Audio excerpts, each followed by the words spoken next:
Live in Texas.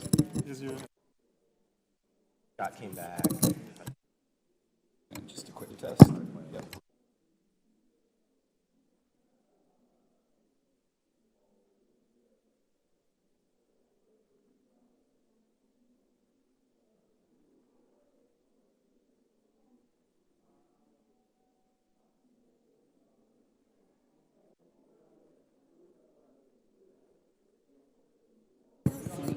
I know where they're at.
guess I go to you, Bird, Kelly. Okay.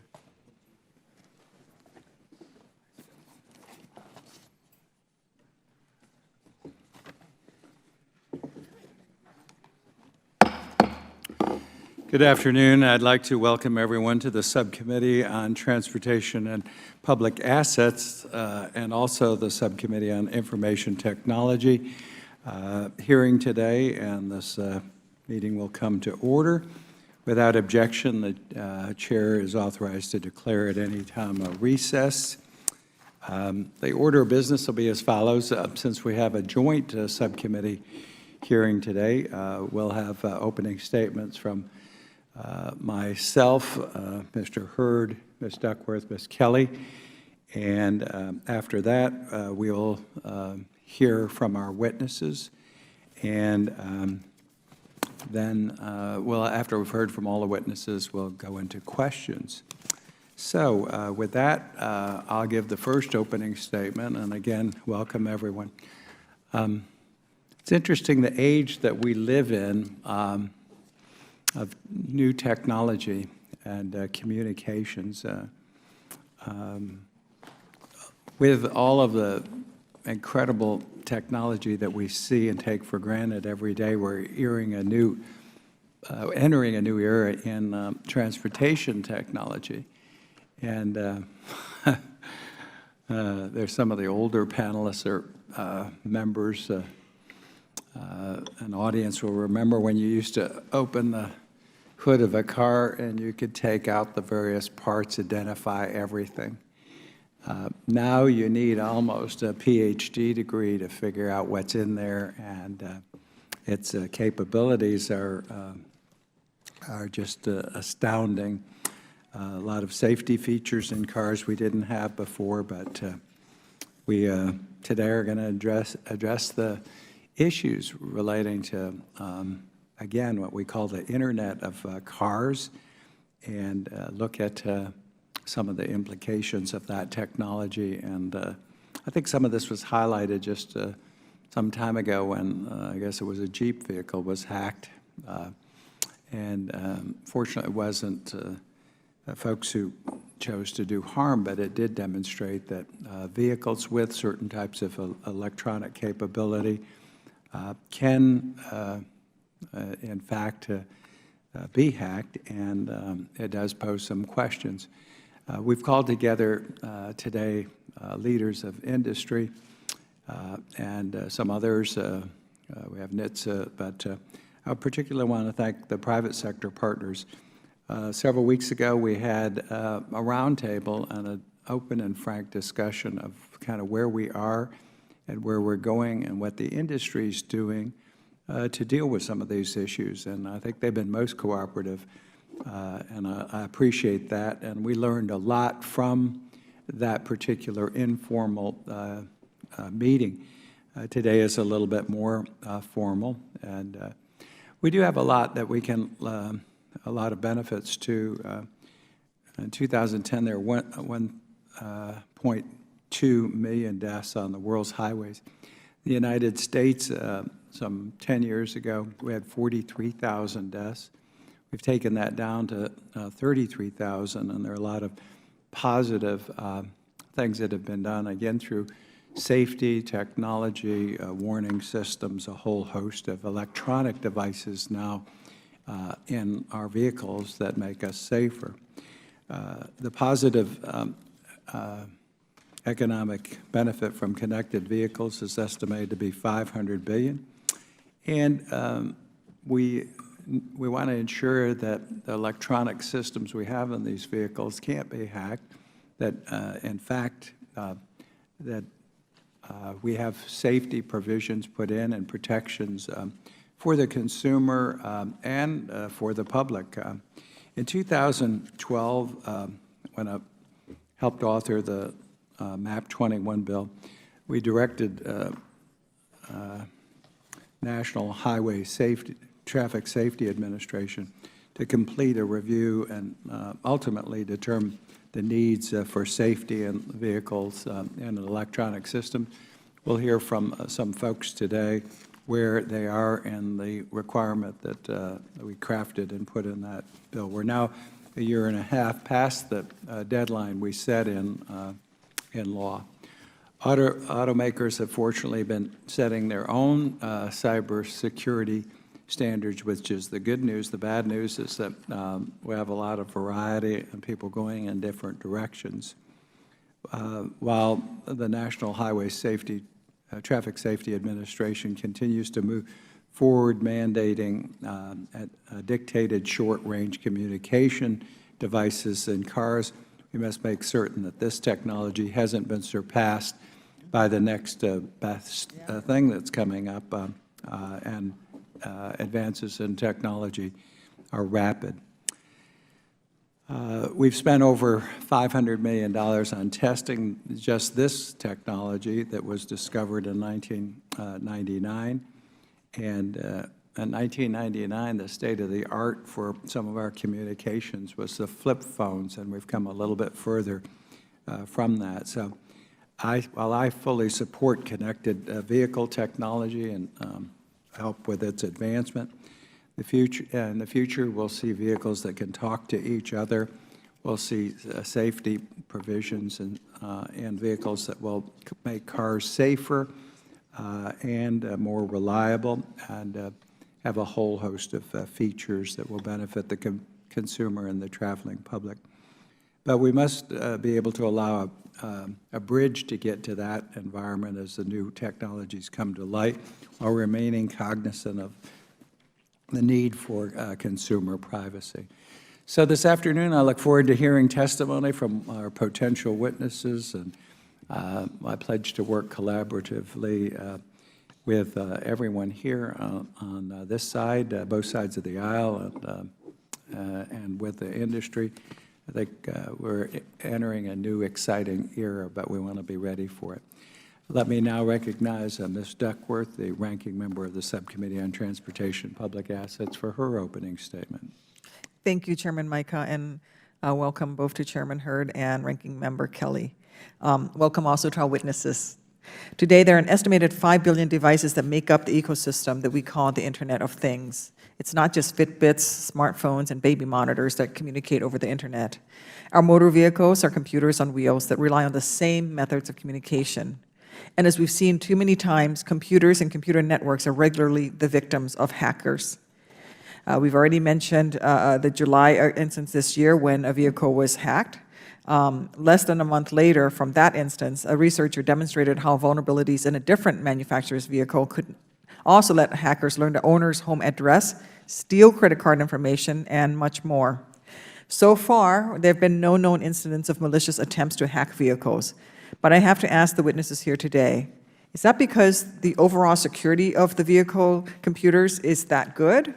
Or have we simply been that lucky? Congress gave the National Highway Transportation Safety Administration the responsibility to regulate cybersecurity in vehicles. But manufacturers and suppliers are in the best position to identify weaknesses in their own products.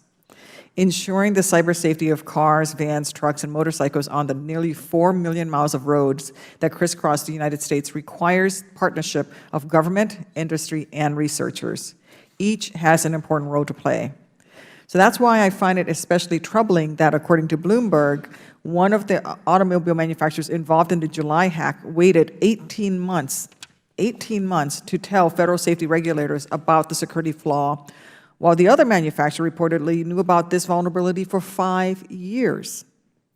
Those failures by manufacturers to report cybersecurity vulnerabilities to the federal government undermine the partnership that is necessary to protect the public safety from cybersecurity threats. That is simply unacceptable.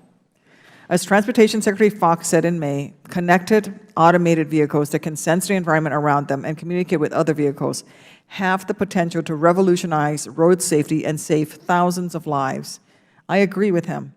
I look forward to examining these issues in more detail and thank the chairman for bringing this hearing. Thank you. Thank you, Ms. Duckworth. I'd now like to recognize Mr. Hurd, who chairs the Subcommittee on Information Technology, for his opening statement. Mr. Hurd.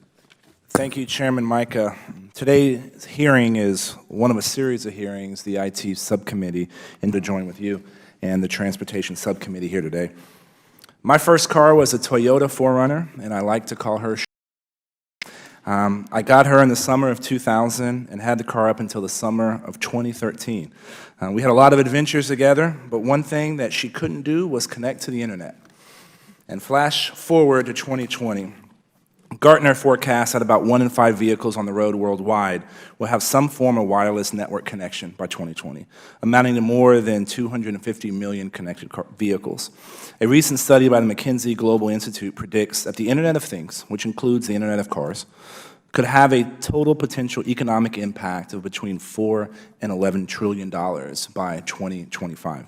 The report further states that the hype around the Internet of Things may actually understate the full potential. I agree. The hype likely does understate the full potential, but only if policymakers, industry, consumers, privacy advocates, and other stakeholders understand where real value can be created and focus on supporting innovation in cybersecurity and privacy best practices. I worry that over-eager regulators and Congress will overact to a stunt hack with restrictive regulations and heavy-handed legislation. I look forward to hearing from our witnesses from the automotive industry today on what steps they are taking proactively to secure their connected vehicles and protect people's safety as well as their privacy. I look forward to hearing from Mr. Garfield on what the many innovative companies he represents are doing to ensure the same, that people are safe, that their information is secure, so that they can be confident and embrace the benefits offered by connected vehicles. And I look forward to hearing from Mr. Buse on what NHTSA is doing to achieve the higher standards of excellence in motor vehicle and highway safety while staying strictly within their statutory authority and taking care not to hamper innovation. I yield back.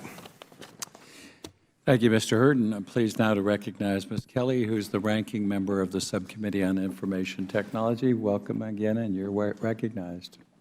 I thank Chairman Hurd and Chairman Mica, as well as Ranking Member Duckworth and our witnesses for today's important conversation. Today's cars have been dubbed computers on 4 wheels. They gather and store a vast array of personal information about their drivers, affording greater convenience and safety, but also greater erosion of privacy and security. Our automakers, as they long have, are inventing new technologies that have made the driver's experience more enjoyable and efficient. Over-the-air and vehicle-to-vehicle technologies, things that were once only science fiction, can save lives and help prevent accidents. But with great innovation comes new questions over security challenges and how data is stored and used. As the number of Internet-connected cars grows, so too does the threat of vehicle hacking. If cars are going to store personal, sensitive information about where the driver lives, the route the driver takes to get there, and where the driver stops along the way, there should be assurances that the information is stored securely and protects the identity of the driver. Our subcommittee's review of previous cyber attacks on government and corporate computer networks reveals that the same vulnerabilities show up time and time again. The interconnectivity of seemingly unrelated parts of the networks makes it substantially easier for a hacker to move through a network and locate sensitive personal information. But it's not just computer systems that lack segmentation. Seemingly unrelated components of Internet-connected cars do as well. A modern car's brakes can talk to its radio. The radio can tell whether the doors are locked, and the doors know whether the windshield wipers are on. One of the key topics of today's hearing for me is whether the auto industry in cars with operating systems that securely store personal technological innovation. I'll be focused on how automakers, Congress, and regulators can work together to secure our vehicles from malicious attacks and protect Americans and their data. I thank our witnesses for their participation today and look forward to hearing your thoughts on how we can achieve this goal. Chairman Hurd, Chairman Mica, I'd like to yield the remainder of my time to the gentleman from California, Representative Liu. Thank you, Ranking Member Kelly, for yielding the time, and thank you, Chairman Mica, Chairman Hurd, and Ranking Member Duckworth for calling this important hearing. The Internet of Things brings technology and connectivity into every corner of our lives, including our cars. With the pervasiveness of technology, cybersecurity standards and privacy protections become more important than ever. Unlike other sectors, security and privacy by design are not yet fully ingrained in automotive manufacturing culture, as evidenced by the news regarding cars' cybersecurity issues with wireless entry keys and hacks of cars. However, regulation can be slow, rigid, and discourage innovation if done wrong. Rushing to regulation is not, in my opinion, the answer, but neither is a lack of accountability or standards. The advances that the industry has made in the past years, such as setting up an information sharing and analysis center and a set of enforceable privacy principles, have been done in part because of public and government pressure. The Security and Privacy in Your Car Study Act, also known as the Spy Car Study Act, a bipartisan bill co-sponsored by Congressman Joe Wilson and myself, is a step in bringing industry, advocates, and government together to strike a balance between innovation and consumer protection. I served on active duty in the military, I'm serving the reserves, and I'm trained to think about worst-case scenarios. So there are three overarching scenarios and questions I'd like to pose to the panel. Hopefully, during the time today, you might be able to answer it. The first is it possible now or in the future for a hacker to remotely take control of a car and use it either as a weapon or cause an accident? Second, is it possible now or in the future for a hacker to take control of a fleet of cars and use them as weapons or cause accidents? And then third, is it possible for a hacker now or in the future to take partial control over cars? So let's say you're going down the highway at 60 miles per hour and suddenly the brakes go on without your knowledge, thereby causing an accident. And I'd be curious to know if one, those are theoretical possibilities, and then second, if so, what can be done to mitigate that aspect. Americans have a right to drive cars that are safe and to keep information about their daily lives private. I look forward to hearing the testimony from today's panel of witnesses and look forward to asking additional questions on this issue of public importance. Thank you. And I yield back. Thank the gentleman. Since there are no other statements, any other members have any quick statements?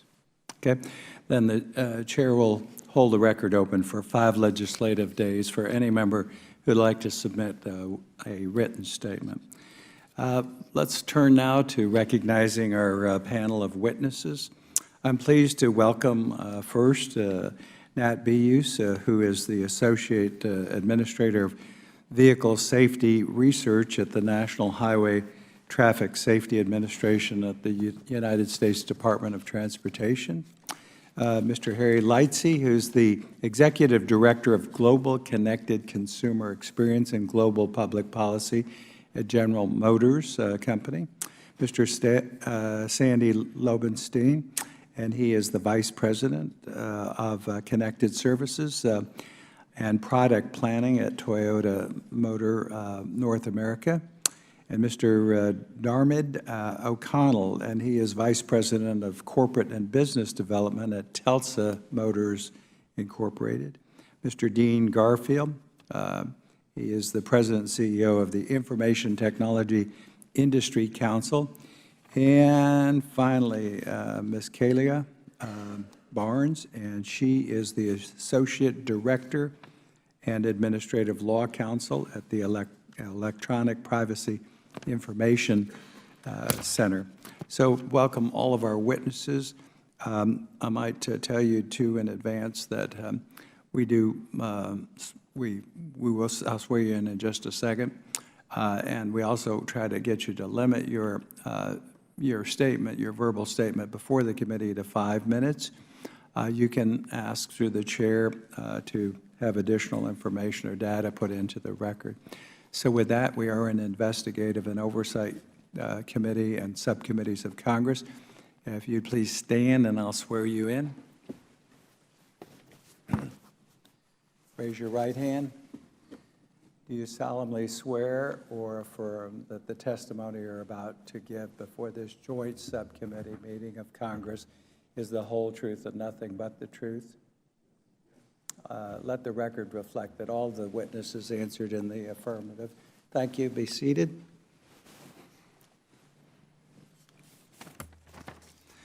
Okay, well, we'll go right to our witnesses, and let me start first with Mr. Bius. Welcome him back again, and all of you, and thank you for your cooperation today. And he is the Administrator of the Vehicle Safety Research at National Highway Traffic Safety Administration. Welcome, and you're recognized, sir. And y'all bring the mics up as close as you can so we can hear you. Good afternoon, Chairman Mica and Hurd, Ranking Members Duckworth and Kelly, and members of the subcommittees. I appreciate this opportunity to testify about how the National Highway Traffic Safety Administration, or NHTSA, is addressing emerging challenges associated with new connected vehicle technologies. In 2013, there were over 5.7 million vehicle crashes in the United States that resulted in 32,719 deaths. The consequences of these crashes range from personal tragedies that will impact individual families forever to the billions in economic dollars that we can actually measure. NHTSA's mission is to address these crashes, and the increasing use of connected and automated vehicle technologies, we believe, can help us do that. When combined together, new technologies such as vehicle-to-vehicle communications, or V2V, and automated technologies have the potential to dramatically change the safety picture in the United States. However, as the Chairman pointed out, these new technologies also bring new and different challenges. For example, consumers hear a lot about cybersecurity as it is related to banks and personal information. Indeed, it often seems like every day or every other day there is a breach reported in the media. Now in the auto space, cybersecurity is taking on new visibility, even showing up in TV shows as recently as this past weekend. NHTSA understands these dynamics, but believes that the challenges associated with connected vehicles are addressable, and they should not keep us from pursuing the innovation that can save lives. Testing and analysis indicates that V2V can address up to approximately 80% of crashes involving 2 or more motor vehicles. This technology promises to be transformative and could even enable a new era of safety that not only saves lives, but brings other benefits as well. When fully realized, this communications technology is extendable even beyond vehicles and the infrastructure. It can be deployed to other devices that would be carried by pedestrians and cyclists, thereby addressing those types of crashes as well. However, for V2V to be effective, it relies on a robust security system and for the vehicles themselves to be secure. In exploring the potential of connected vehicles and other advanced technologies, NHTSA understood that cybersecurity would be essential to the public acceptance of new vehicle systems and to fulfill the safety promise they hold. To develop a robust cybersecurity environment, NHTSA modified its organizational structure, developed vital partnerships, adopted a layered approach, considered legislative actions, and encouraged members of the industry to take independent steps to help improve the cybersecurity posture of vehicles. NHTSA's goal is to be ahead of potential vehicle cybersecurity challenges and seek ways to address them. NHTSA consulted other government agencies, vehicle manufacturers, suppliers, and the public to develop its cyber program. Their approach covers various safety-critical applications deployed on current vehicles, as well as those envisioned for future vehicles that may feature more advanced forms of communications and automation. However, we also believe there are tremendous opportunities in this realm for proactive steps. In fact, such steps are essential. Regulation and enforcement alone will not be sufficient to address these risks. Cybersecurity threats simply move too fast and are too varied for regulation to be the only answer. The auto industry can play an essential role by cooperatively establishing rigorous best practices that address the broad range of cyber threats, by reacting quickly and appropriately when such threats emerge, and by working closely with the government and independent security analysts to identify and defeat attacks. NHTSA and DOT have also given special consideration to the security system that enables V2V technology. US DOT and many partners have spent some time developing the network and the trusted architecture that goes along with this system. While we have made significant progress, we believe that more testing is necessary, and we plan to undertake that work. The trust aspect of this system is based on PKI. Though extensively used today, NHTSA tweaked the design to balance security and privacy. We take consumers' privacy very seriously, and in the context of our notice of proposed rulemaking on vehicle-to-vehicle communications, we will address privacy as it relates to that system. The effectiveness of V2V technology also relies on an allocated portion of spectrum. In light of growing demand for spectrum, topic of much discussion, DOT is not opposed to sharing the spectrum. Toward that end, DOT is working closely with FCC, NTIA, members of the industry, and other stakeholders on an expedited basis to test and evaluate potential sharing solutions for the 5.9 gigahertz spectrum. we are waiting for devices. Under the leadership of Secretary Fox, the department has taken steps to support the deployment of V2V and V2I technology. In August 2014, NHTSA issued an advance notice of proposed rulemaking. In 2016, we plan to follow that up with a proposal. And just recently, the Secretary announced some pilot programs, all aimed to further deploy this technology. Connected and automated vehicles that can sense the environment around the infrastructure have the potential to revolutionize road safety and save thousands of lives. NHTSA is already laying the groundwork needed for the road ahead and looks forward to working with Congress, manufacturers, suppliers, and others in the administration and the American public in this exciting transportation future. I look forward to addressing your questions. Thank you, and we'll withhold questions till we've heard from everyone. Let me introduce and welcome again Harry Lutze, who is the Executive Director of Global Connected Customer Experience and Global Public Policy at General Motors. Welcome. You're recognized. Thank you very much, Chairman Mica, Chairman Hurd, Ranking Member Duckworth, and Ranking Member Kelly. And thank you for the opportunity to testify before your subcommittees. In the roughly 100 years of its existence, the automobile has impacted American life in ways unique to any other machine. It has impacted how we live and work, where we live and work, how our cities have grown, and how our country has grown. Yet the machine itself remains basically what it was at the time of its inception, again, connected by a drivetrain to wheels on the road, driven by a human being. But we are now entering an era where all those basic tenets will change dramatically. Cars will more and more have different modes of mobility other than a gasoline engine. They will be connected to each other in ways that will make the driving experience and more enjoyable. And they will more and more relieve the human being of the driving task. Because we know that humans are fallible and will have crashes in cars, the automobile industry and the National Highway Transportation Safety Administration, or NHTSA, have spent the last half-century designing and building automobiles to be safer when they crash, with innovations like seat belts, airbags, and crumple zones. Today, we are designing and building automobiles to avoid collisions entirely, with technologies like forward and rear collision warning, backup cameras, lane keeping, and blind spot warnings. Increasingly, these technologies allow the machine to assist in the driving task itself when the human driver does not react appropriately or quickly enough to prevent a crash. Soon, technologies like vehicle-to-vehicle communications will be deployed with the promise to impact over 80% of the crashes on today's roads. The savings in terms of lives saved, property damage prevented, medical costs, and congestion will be enormous. At General Motors, we're moving quickly to take advantage of these innovations. We are the first automobile manufacturer to build connectivity into our vehicles, and GM owns 1 million customers connected on our 4G LTE broadband platform.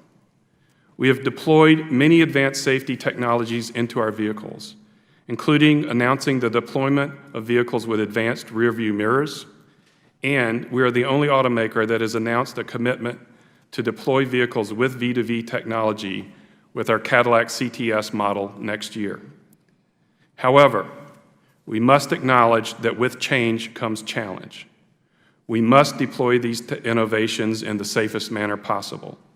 We must commit to our customers that we respect their privacy and will protect their information.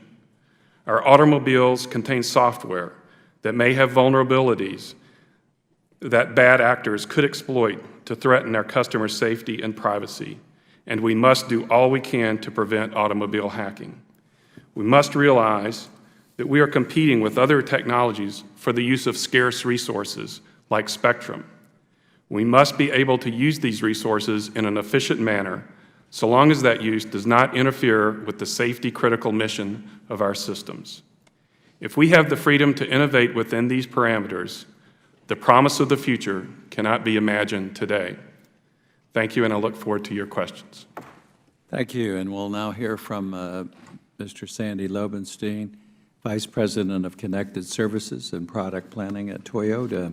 Welcome, and you're recognized. Thank you. Good afternoon. It's an exciting time for the auto industry.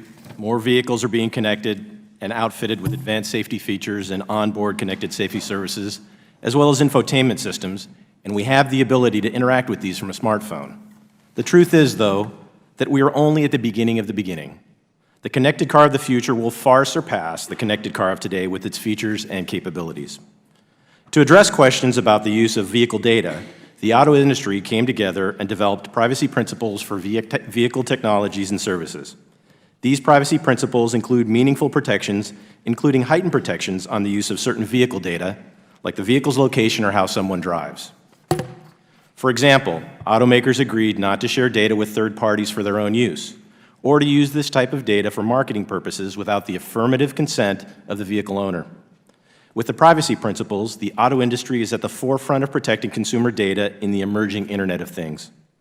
This code of conduct is precisely the type of effort that the government has encouraged from the private sector, and it should serve as a model for other Internet of Things sectors. Cybersecurity is also a key focus, and although no criminal cyber attack on a vehicle has occurred, the auto industry is well aware that the cybersecurity risks that exist for other connected devices also exist for connected cars. We fully grasp the potential consequences of a successful real-world attack. In that light, the auto industry is forming an ISAC to exchange information about cybersecurity threats to vehicles. Toyota is pleased to be serving as the first Auto ISAC board chair, and we're fully committed to the Auto ISAC's success. We expect initial information sharing from the Auto ISAC beginning by the end of this year. Some are making the case that automotive-specific cybersecurity best practices and standards are needed. The question is whether automotive best practices will look any different than existing best practices that guide cybersecurity in other contexts. That being said, the auto industry recognizes that an effort to adapt existing best practices to the vehicle may be appropriate. The industry has recently embarked on an effort to identify existing best practices that are being and can be applied to gaps. For the very same reasons that the government has refrained from mandating cybersecurity standards in other sectors, there is a significant risk with the government mandating cybersecurity standards for vehicles. Industry can move quicker than government to update out-of-date practices or to adjust to new threats. In addition, setting specific government standards may encourage some companies to simply comply, not to do more to protect consumers. Finally, a sector-specific approach will almost certainly have significant implications for the harmonious development of the Internet of Things at large. As the Internet of Cars evolves, we are also on the cusp of a radical transformation in vehicle safety that will be made possible by vehicle-to-vehicle communications. Dedicated Short-Range Communication, or DSRC, is a technology that will allow us to overcome the range, field of view, and line-of-sight challenges posed by sensor technology, enabling vehicles to identify collision threats at a greater distance or around a corner. When the FCC allocated spectrum in the 5.9 gigahertz band for DSRC, it spurred an extensive collaboration between the US DOT and the automobile industry on DRC development. The FCC is also currently exploring opening up the band to unlicensed devices. Due to the spectrum crunch, we support the prospect of sharing spectrum if it can be proven that no harmful interference will impair DSRC's safety of life mission. A promising proposal has been offered that has the potential to accomplish this goal. The proposal's developer and the auto industry have recently proceeded to validation testing, and we remain confident that it will be proven out as a workable spectrum sharing solution. In closing, I'd like to provide two final observations. First, the Internet of Cars ecosystem is evolving. Technology companies, telecommunications providers, insurance companies, and others have introduced and will continue to introduce products and technologies designed to directly communicate with vehicles. As the ecosystem continues to evolve, responsibility for protecting vehicles from potential cyber attacks and for preserving consumer privacy should also evolve to include all relevant players in this space. Second, there's a number of federal agencies that are seeking to oversee, regulate, or influence cybersecurity and privacy related to the Internet of Things either broadly or within narrow subsets. The resulting cacophony of working groups, efforts, initiatives, and proposals is exceedingly difficult to manage and prioritize. Without consolidation of these efforts, clarification of the roles of various agencies, and better coordination, the opportunity provided by the Internet of Things will almost certainly suffer. Thank you for the opportunity to testify before you. Well, thank you, and we'll recognize Mr. Dermot O'Conlon. He's Vice President of Business Development for Tesla. Welcome, sir, and you're recognized. Good afternoon. Thank you, Mr. Chairman, members of the committee. We appreciate the opportunity to come here today and for the opportunity to speak. Tesla cars are known for being exceptionally safe. Independent testing by NHTSA has awarded Tesla Model S, our current offering, the highest possible safety rating, 5 stars. Not just overall, but in every subcategory without exception. Approximately 1% of all cars tested by federal government achieve 5 stars across the board. Safety is a watchword at Tesla. Automotive injury and fatality rates have fallen significantly over the last several decades as a result of crash safety improvements such as airbags, energy-absorbing vehicle structures, and Tesla believes that in order to maintain the pace of reducing injuries and fatality rates, vehicles need to increasingly use computerized vehicle systems to avoid crashes, with particular opportunity afforded in the fully connected vehicle space. 2 examples of Tesla's connected car functionality leading to significant safety benefits compared to non-connected vehicles are the following. The first would be automatic emergency braking, a vehicle feature which attempts to avoid accidents by applying brakes when a collision is believed imminent. Tesla is one of 10 vehicle manufacturers who have committed to making this a standard feature in all vehicles, and Tesla has already delivered on this promise.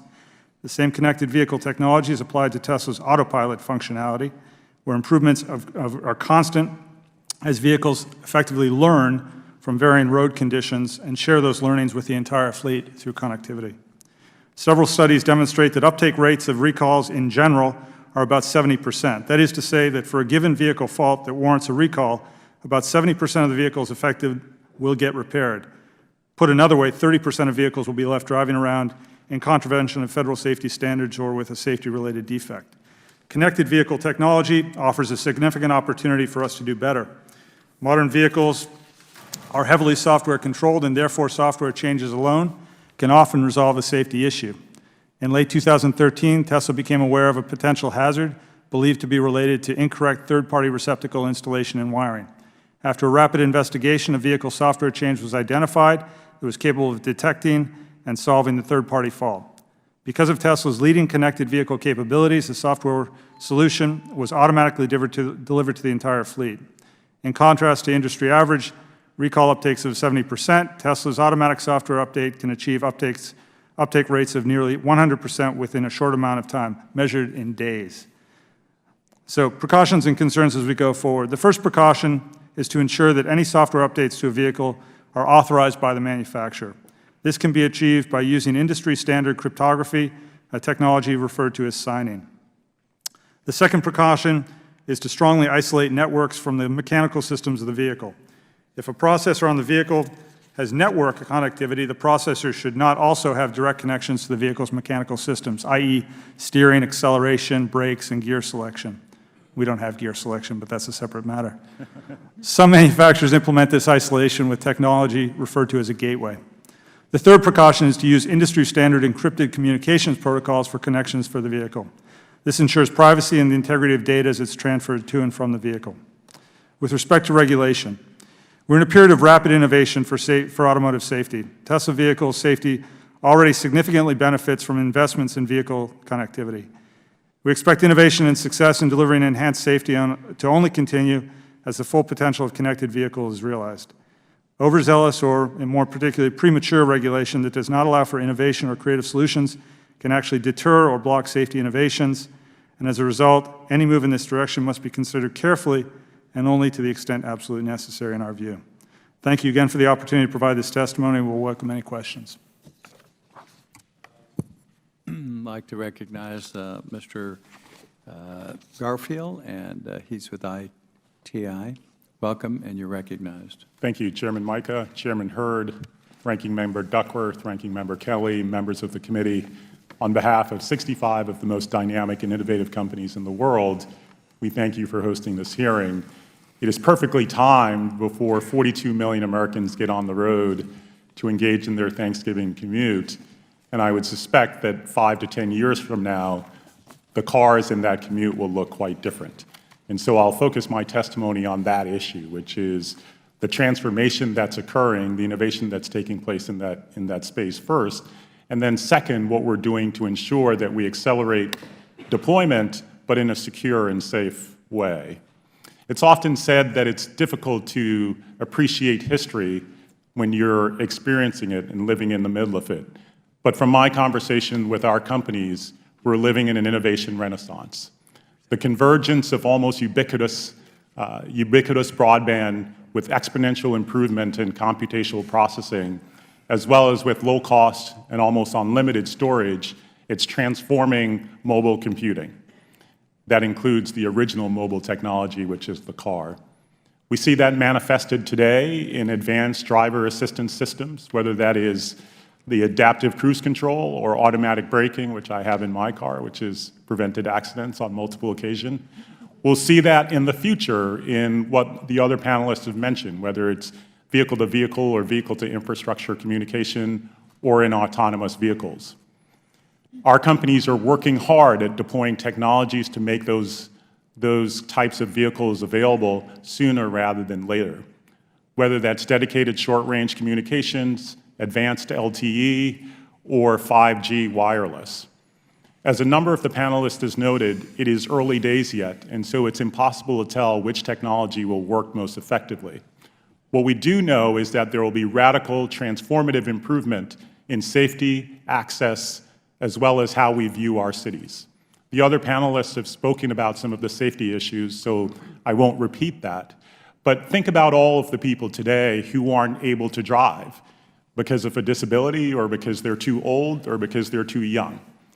Through connected vehicles or autonomous vehicles, those people will have access to transportation in a way that they don't today.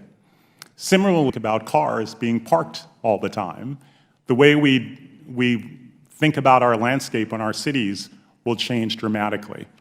Our companies are investing billions of dollars to bring that to the market sooner rather than later, and are on this panel in order to make that possible, and as well, working with the public sector to enable that. A big part of our work is ensuring that consumers have confidence in the safety and security of those vehicles. And security will become even more prominent in the future.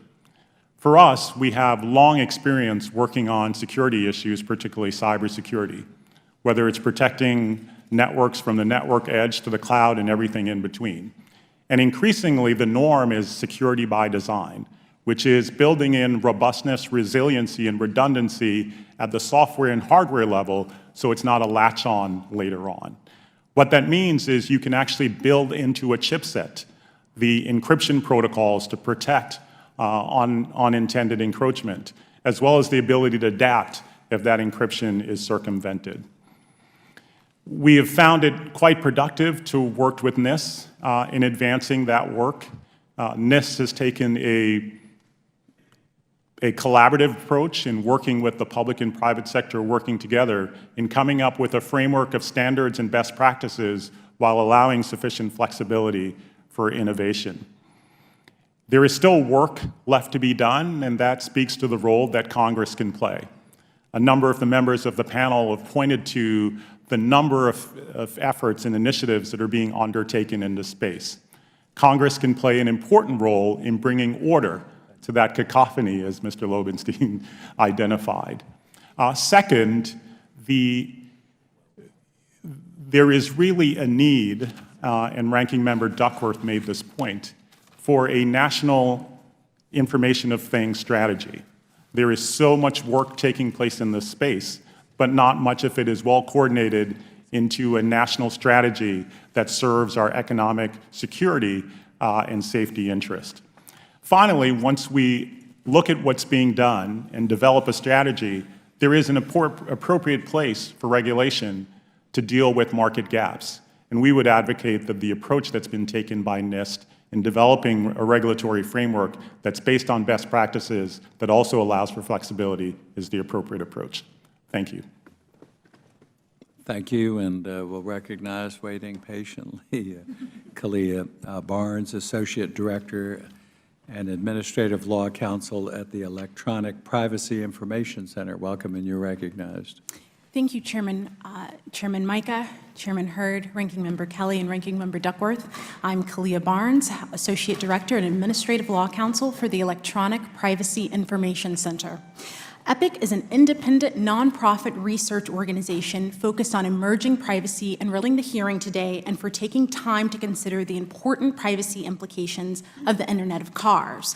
New vehicle technologies offer a variety of new services to American drivers and are quickly being implemented by car companies. But these new technologies, typically based on internet connectivity, also raise substantial privacy and security concerns that Congress needs to address. As cars become more technologically sophisticated, they collect a lot of personal data, including physical location, destinations, text messages, and phone records. Most car companies and other companies, including Google, fail to inform consumers of their data collection, and few give consumers true control over their data. Auto companies also use personal driving information for various but vague purposes, which leaves consumers in the dark about who has access to their information and why. This information is often retained for years, if not indefinitely. The very real possibility of remote car hacking poses substantial risk to driver safety and security. Connected cars can be remotely hacked and controlled from anywhere in the world via the internet, where hackers can take control of various features, including brakes, steering, and car locks. Wireless hacking can also provide access to the car's physical location using built-in GPS navigation systems, which can facilitate crimes such as stalking, harassment, and car theft. Congress must enact meaningful safeguards to protect privacy and security in the Internet of Cars. Last year, a group of 20 automakers, including General Motors and Toyota, signed a voluntary pledge for privacy and security. While the pledge is an important first step, it is no substitute for federal baseline privacy and data security regulations. The pledge fails to provide essential privacy protections, lacks any meaningful enforcement, and supports the status quo of the wholesale collection of sensitive driver data. To protect the privacy and security of American drivers, Congress will need to do more. First, Congress should act on pending legislation. The Spy Car Act of 2015 would establish federal standards for connected cars. The act empowers NHTSA, in consultation with the FTC, to develop cybersecurity and privacy regulations for driver data. The Spy Car Act provides a good framework for meaningful safeguards. There's also the House draft bill that would require car companies to develop modest privacy policies for the collection and use of driver information. The House draft falls short of providing robust privacy protections. The draft would not require manufacturers to actually develop or even implement privacy-protecting measures. Instead, the companies would only inform drivers about whether the company chooses to take various privacy-protecting measures. The draft also immunizes car companies from FTC scrutiny for simply developing a privacy policy. The draft would broadly cover vehicle hacking, including for research purposes. The Senate bill comes much closer to drivers than does the House draft. In fact, we would oppose enactment of the House draft, which would be a step backwards for Americans who are concerned about privacy and security. Second, Congress should establish fines for hacking connected cars, but only where there is malicious intent. This will permit research to uncover security vulnerabilities, many of which we've discussed today, while punishing hacking that is intended to cause harm. Third, Congress should grant NHTSA authority to issue privacy rules. The Spy Car Act of 2015, with its emphasis on enforceable NHTSA rules and civil fines for offenders, provides a type of privacy and security safeguards drivers need. As Congress moves forward, it is critical that NHTSA has rulemaking authority over the emerging industry. NHTSA's rules should incorporate practices detailed in the Consumer Privacy Bill of Rights, which is a sensible, comprehensive framework for privacy protections that provides substantive privacy protections and would help establish fairness and accountability for the collection and use of driver information. Every day without car privacy and safety protections places countless drivers at risk of having their personal information, or worse, their physical safety, compromised. It's time to put consumers back in the driver's seat when it comes to privacy. Congress must act swiftly to combat the current and future privacy threats posed by the Internet of Cars. Thank you for the opportunity to testify this afternoon, and I would be pleased to answer your questions. Well, thank you, and I'll thank all of our witnesses, and we'll go right into questions. Well, first, let me get to Mr. Bius with the National Highway Traffic Safety Administration. In 2012, when I helped craft the MAP 21 legislation, I put a Section 31402, Electronic Systems Performance, and it said specifically not later than 2 years after the date of enactment. That was July. I'd give you August of 2012 that the Secretary shall complete an examination of the need for safety standards with regard to electronic systems and passenger motor vehicles. Then it has a couple of criteria. It says, upon completion of the examination, the Secretary shall submit a report to 2 committees. And I see I screwed up. I should have put the Department of Transportation in here too, because they don't have one, but we have Commerce, Science, and Transportation of the Senate and Energy and Commerce in the House. Have you completed that report? No, Mr. Chairman, that report is still under review. What we have done, which is unprecedented, which was we input the entire research program that we developed in consultation with other government agencies, the private industry, et cetera, out for public So comment. it's not, I mean, No, I it's guess not. I just put these things in law and then we just forget them, but it should have been July. We give you August of 2014. Ms. Duckworth, isn't this 15 in November? Okay. So we're a little bit behind. Agree, it's Yeah. taken way too And long. is there a draft? There is a draft that's entering Because I tried to get a review. draft from the committee, and they said they did not have one. This is from the, either of the committees. Can you submit to the joint subcommittees here a draft? I'm not sure if I can, but we will take that back. You're not sure if you can? The work that has been done, that my office was responsible for, the 4 engineers Yeah, that well, worked I on it. think, we want to see it. You can, and you will, and we'll have it here within 10 days, okay? All right, that's the way we operate here. So you didn't comply. We don't have any penalties now, do we, if someone hacks a vehicle, Ms. Barnes? That is correct. Yeah, so the law is still pending. You favor the Senate side as far as privacy, your testimony. But we've seen that they can be hacked.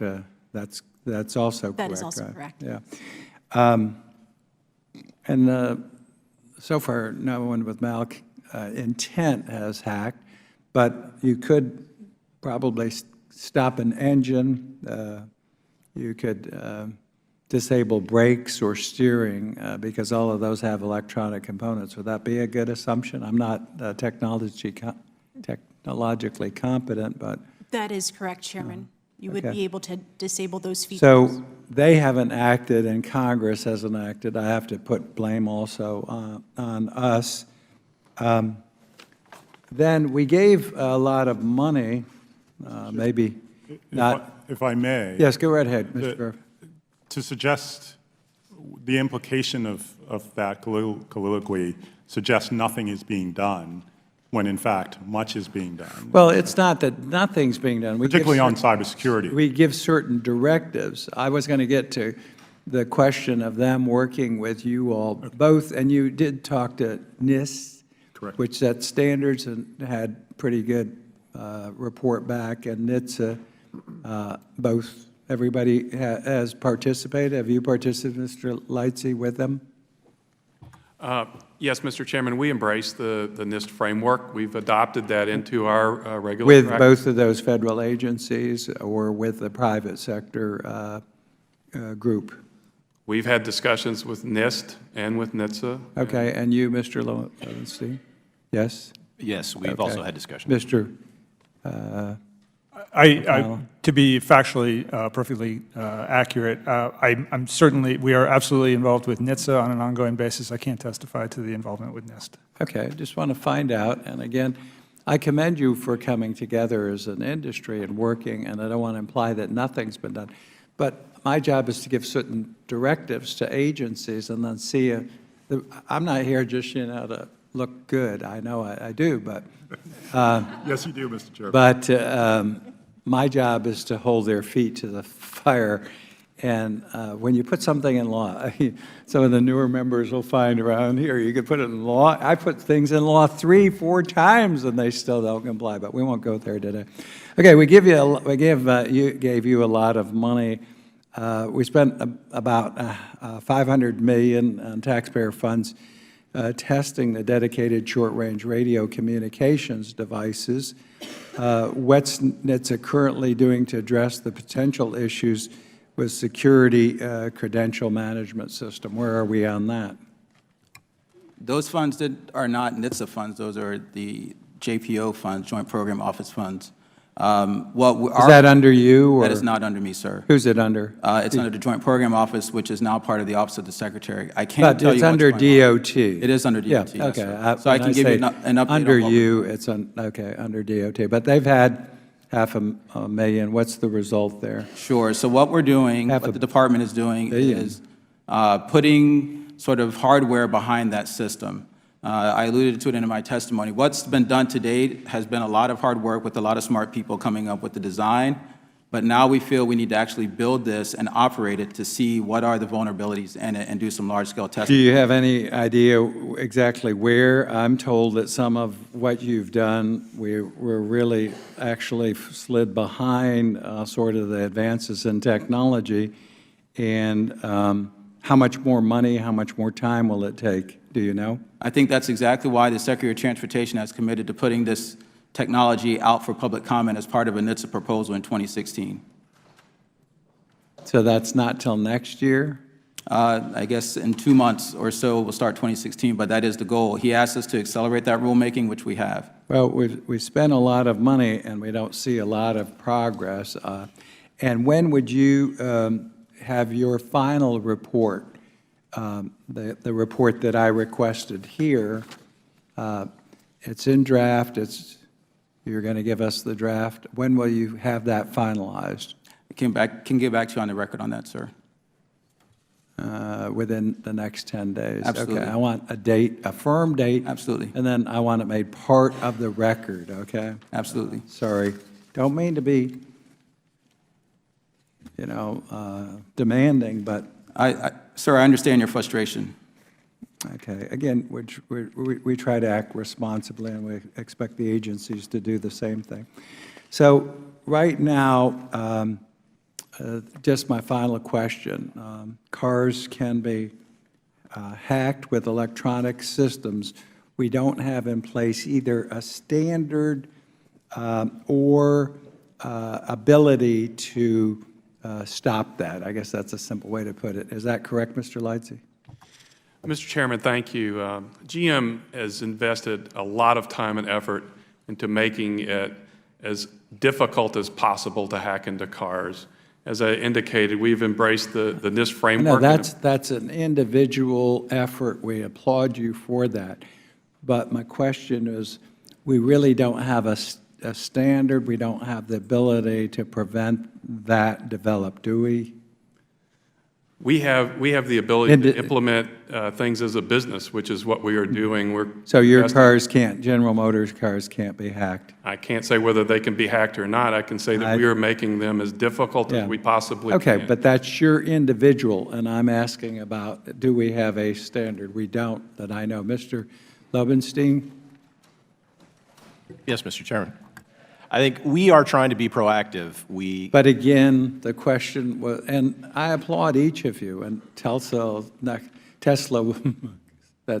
wrong, but Tesla will tell us they're 5-star and all of that. But my question was, is there a standard developed, and is there a protection in place? The answer is for you.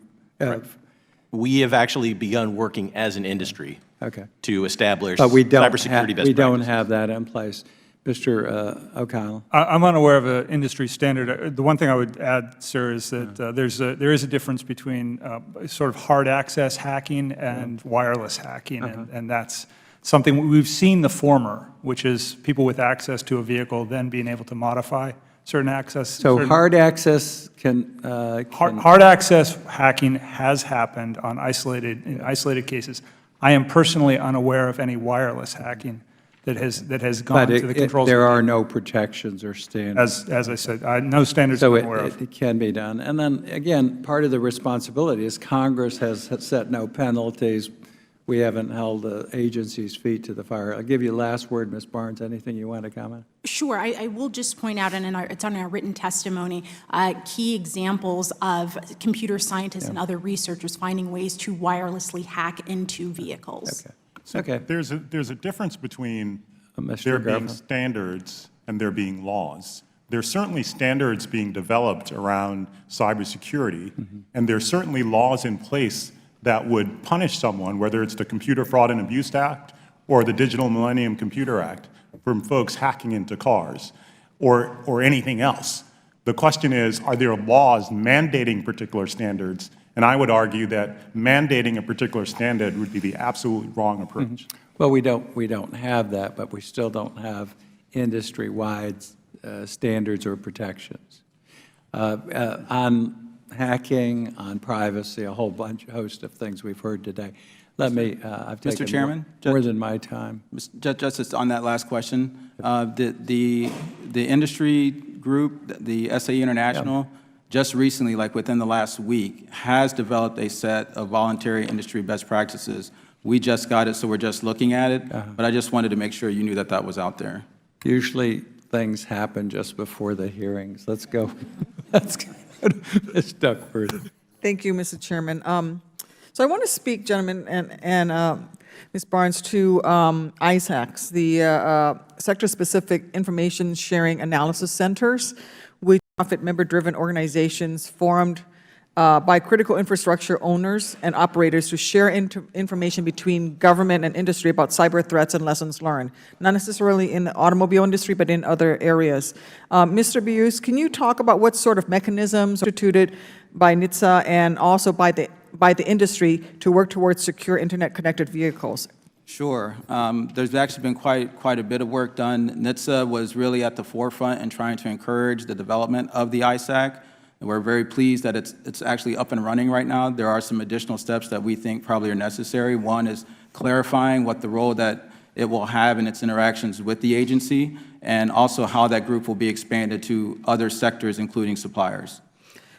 I would like to speak to the suppliers portion of it. This is something that has come up in my work on the Armed Services Committee on military equipment. Cybersecurity is certainly something of great potential harm to our military. And one of the things that I found out that for military weapons platforms, something as critical as the new F-35 fighter jet, there is not complete security of the supplier network. Can any of the three gentlemen from the three automobile manufacturers here talk a little bit about what you've done to secure or safeguard or ensure that your supplier network is one that you can trust? I have in my congressional district Huawei, which is a chip manufacturer, which has been identified by the U.S. government and different folks as a problematic company that actually engages significantly in espionage, both in corporate espionage as well as in governmental and intelligence espionage as well. What are you doing to make sure that the chips that I'm assuming you don't make your own chips, but what are you doing to make sure that your supply network is also secure? Thank you, Ranking Member. So at GM, as I was indicating to the Chairman, we've invested a substantial amount of resources and time into the whole cybersecurity issue. In fact, we created a global organization whose sole mission is end-to-end cybersecurity of our products and services. And that organization is headed by our Chief Product Cybersecurity Officer, who reports to the senior management of the company, including the CEO, and to the board at regular intervals about the cybersecurity status of our products and services. That includes our supply chain, and we have requirements that our suppliers must meet. We audit them on those requirements, and we test their products. And we have those products as part of, we certainly embrace security by design. So from the very beginning of the design of those products, all the way through to production, those products are tested by both internal and external experts. For cyber vulnerabilities, or are you talking about? Yes, for cyber vulnerabilities, penetration testing, other techniques that are common and standard. Mr. Lobsenstein and then Mr. O'Connell. Yes, for Toyota, cybersecurity and safety is of paramount interest to us, and we also use industry standard best security practices, including security by design, risk assessments, multi-layer defense. Even in our telematics group, we have our cybersecurity team embedded in our activities from the day that we put pen to paper on a strategy 4 years before a product's launched, through development, through engineering, and even through the operations. One thing I also wanted to mention is that in the Auto ISAC, we've also invited our automotive suppliers to participate in that. So we are bringing them in that ISAC so we can share information with them as well. Mr. O'Connell. Yeah, a couple of thoughts. Many of the things we do are consistent with what my colleagues have just mentioned with respect to looking at cybersecurity and the general robustness of the system. A couple of things that differentiate Tesla. One is our concern based on being an industry leader in the electric vehicle space. We have a unique concern about the integrity of our operations because as a new industry entrant, we're uniquely subject to these risks. That said, we take a systems-level approach to, especially in our software development, but also on our vehicle side. So we have a much higher degree of vertical integration.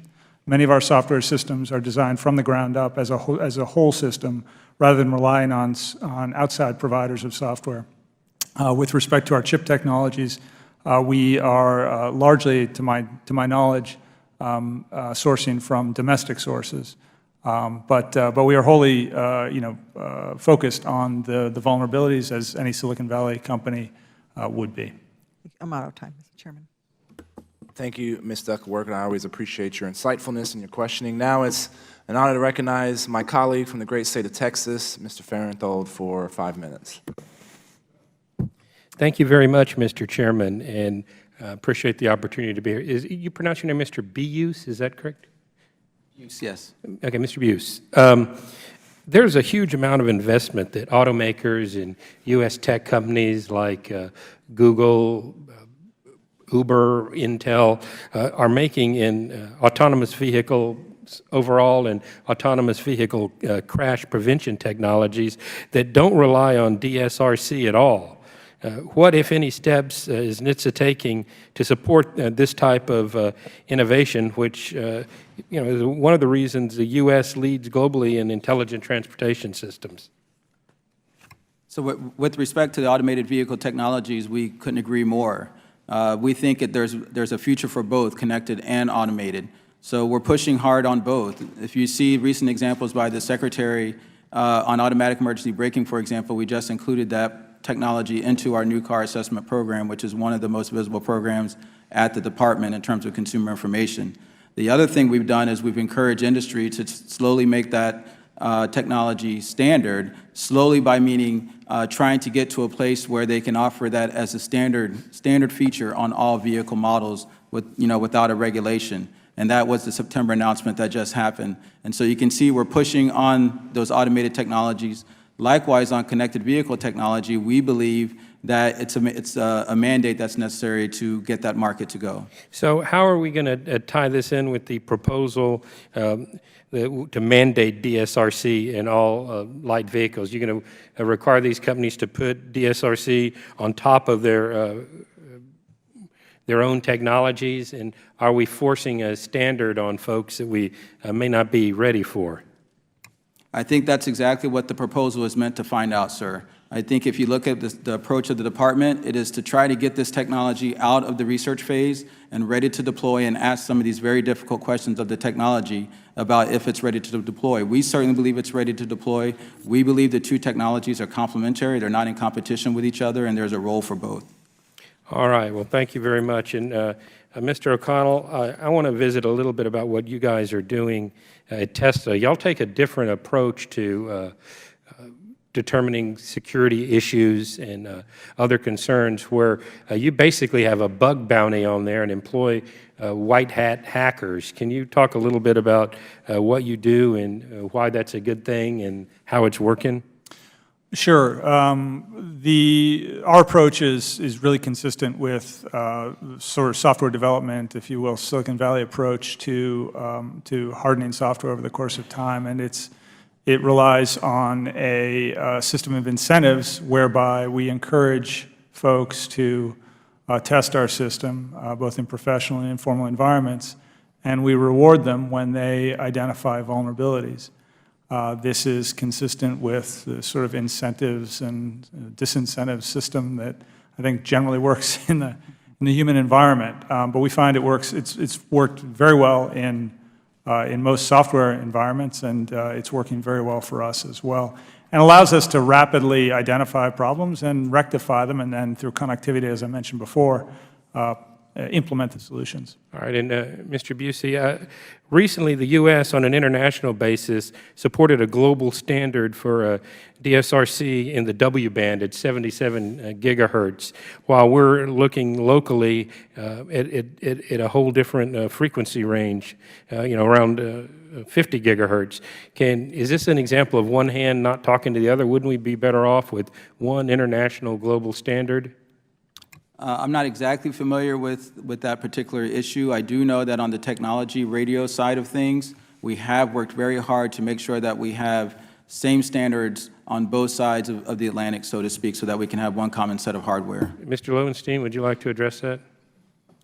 So we fully support the idea of spectrum sharing. There has been some deployment actually in the Japanese market near the 5.8 gigahertz band.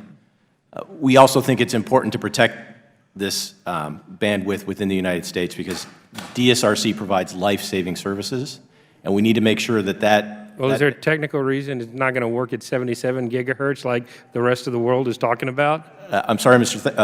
Fernthal, but I'm not a technologist, so I'll have to pass on that. Well, actually, if I might, sure. It speaks to the point we were making earlier about all of the disparate efforts in this area and why an agency that's focused on standards and standards development globally like NIST has to be a part of this conversation. Okay, I see I'm out of time. I look forward to a second round of questions. Thank you, Congressman Fernthal. Now I'd like to recognize the ranking member of the IT subcommittee and my friend from the great state of Illinois, Robin Kelly, for 5 minutes. Thank you, Mr. Chair. The promise of Internet-connected vehicles is that they bring greater levels of comfort, convenience, and safety, but that same Internet connectivity means that these computers on wheels face the same cyber threats and vulnerabilities as other computers. Mr. Garfield, given the volume of successful compromises of corporate and government networks, in your estimation, how likely is it that we'll see hackers instead of just researchers succeed in hacking connected cars, and especially in light of Ms. Barnes' testimony? It's hard to predict the future, but I think the likelihood is real and that it is likely. I think the information that Mr. O'Connell shared about the approach in the software industry on taking an agile approach where we adjust continually, we're testing continually, and integrating security and privacy by design with redundancy, resiliency, and robustness, so we're not compromised completely, is the proper approach. Is there anything that keeps you up at night, any scenario that concerns you the most? Generally, I sleep quite well, but I think part of my worry is that all of the great things we've been talking about will be a dream deferred because our policy apparatus won't be as agile as our software development to keep up with these shifts. And so I get the instinct to act, and we should act. What we're suggesting is that we act in a strategic, coordinated fashion that ensures our shared interests are achieved. Thank you. And Mr. O'Donnell, Mr. Lowenstein, and Maxey, is there, when you think of new features that you're adding to your thing not that you would do it on purpose, but that you're adding that you think could be negatively compromised as you're getting more connected, I guess? Yeah, so as we've said, we certainly embrace all the tenets that Mr. Garfield has spoken about, and we incorporate security by design, defense in depth strategies throughout our review. And so from the very beginning, that any service or hardware begins to go through the design cycle for our automobiles, that cybersecurity posture of that particular element is being evaluated, is the risk of being assessed, and appropriate measures are being taken to mitigate that risk, and that goes all the way through production and into the life cycle of the vehicle itself. Thank you. For Toyota, the safety and trust of our customers is paramount. And as I mentioned before, on the telematics side, we employ the same cybersecurity best practices that have been mentioned here today. We include our cybersecurity experts from the very beginning, and they provide feedback to us that we implement. And I think as we go forward, we'll continue to expand on that. And we also look forward to working as an industry to develop cybersecurity best practices that we can all employ. You didn't ask me, but I sleep well at night too, and for two reasons. One, I know that we are employing within Tesla some of the industry's best as far as developing new applications and considering important issues such as privacy and cybersecurity. The other piece that gives me peace at night is that we are working within a context, as Representative Farenthold referred to, of open innovation, whereby it's not wholly, the integrity of our systems is not wholly reliant on the capabilities of Tesla, but rather looks to resources outside of Tesla to improve the systems that we're developing and to rapidly implement those systems. Thank you. Lastly, at the beginning of your testimony, Mr. Buzzi, you talked about some of the statistics of people dying on the highway. But Mr. Garfield, your testimony references the tremendous economic and societal benefits that can be derived from autonomous and connected vehicles. In your opinion, what should Congress be doing and the federal government more broadly to ensure the potential of this technology is realized? What more can we do? Yeah, thanks for asking. There is certainly important work for Congress. There are so many different agencies that are working on the Internet of Things, and connected cars are a part of that. Congress can play a great role in bringing clarity on a path forward and filling gaps where they exist. For example, Representative Liu spoke about the SPY Act that's going through the House and trying to bring order to all the work that's going on. We think that would be quite valuable. Okay, thank you, and I yield back. Now I'd like to recognize the gentleman from North Carolina, Mr. Walker, for 5 minutes. Thank you, Mr. Chairman. About 5 or 6 years in the early 90s, I worked in the automobile industry on the retail side, and I can look back over those 20 years and see how much paperwork on the dealer side was required then to how much is required now. So the last thing that we want is more federal regulations on these men and women who are working hard to provide jobs out in the industry. So I do have a couple questions, though, to make sure that we're headed the right direction for Mr. Buse. What role, if any, in the Internet of Cars can only be filled by the federal government? I'd like to hear your thoughts on that. So one of the things we're doing is really trying to ensure kind of proactive steps from the get-go. It's been mentioned a couple of times about security by design. We think that's absolutely paramount.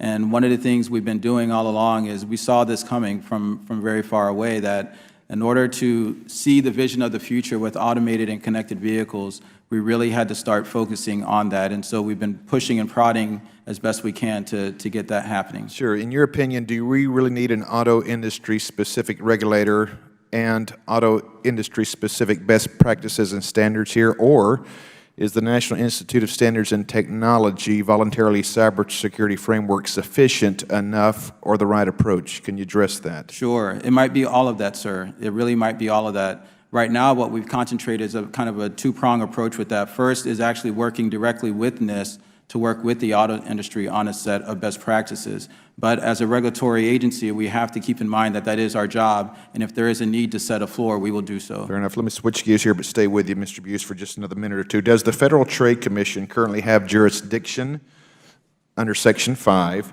to police the privacy policies of automakers to the extent they collect customer personal information from these connected car devices?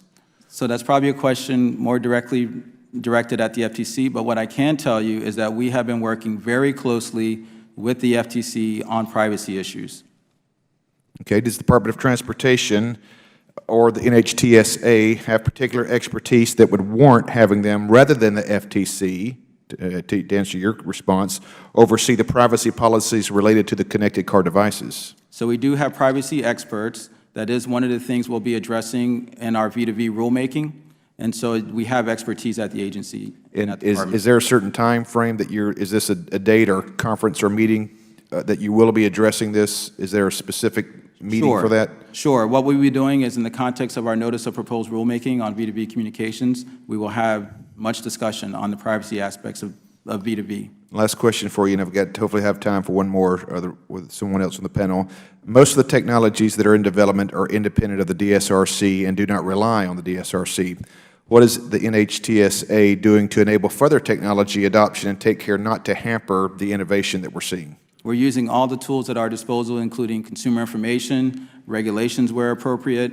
It really is an era that we can, when we see life-saving technology, we really want to push to get it deployed as soon as possible. All right, let me slide over to Ms. Barnes for just a minute, if I could, please. In your testimony, you noted the sensitivity of consumer information collected by the connected vehicles, and did a great job sharing that. But just to review, can you describe what types of personal identification information might be collected and what entities would be collecting it other than the vehicle manufacturers?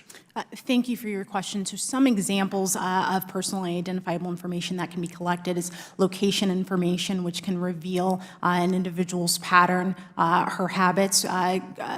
There's also the collection of biometric information, also the collection of credit card information with certain telematics placed inside of the car.